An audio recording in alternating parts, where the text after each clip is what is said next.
السلام علیکم سامعین، 7 صفر المظفر کی تاریخ شروع ہو چکی ہے، 1 اگست ہے۔ خبر کا عنوان ہے مرد حق پھر میدان میں۔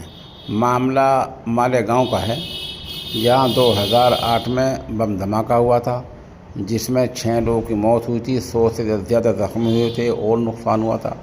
اس معاملے میں کچھ لوگ پکڑے گئے تھے، جن کو گزشتہ روز NIA کورٹ نے بری کر دیا ہے، اور وجہ بتائی کہ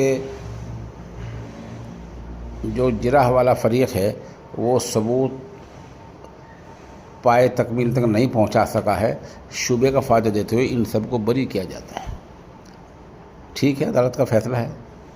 قانون کے دائرے میں رہ کر جمعیت علماء ہند کے صدر حضرت مولانا ارشد مدنی دامت برکاتہم العالیہ نے اس معاملے کو بامبے ہائی کورٹ میں اٹھانے کا فیصلہ کیا ہے، اور جمعیت علماء کا کہنا یہ ہے کہ اگست کے پہلے ہفتے، اسی ہفتے میں اگست شروع ہو چکا ہے، بامبے ہائی کورٹ میں مسئلہ اٹھایا جائے گا، اور یہ بھی کہنا ہے کہ یہ لڑائی آخر تک لڑی جائے گی تاکہ متاثرین کو انصاف مل جائے۔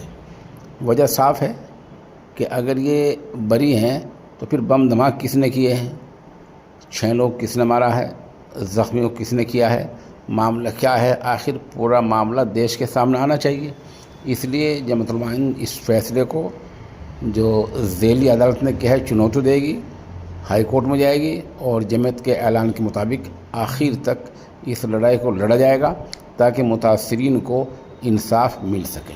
بہرحال یہ جمعیت علماء کا بہت ہی ایک مثالی اور قابل تعریف قدم ہے۔ ہم سب دعا کریں، ہم خود بھی دعا گو ہیں کہ اللہ تعالی حضرت والا کا سایہ تا دیر ہمارے سروں پر قائم و دائم رکھے۔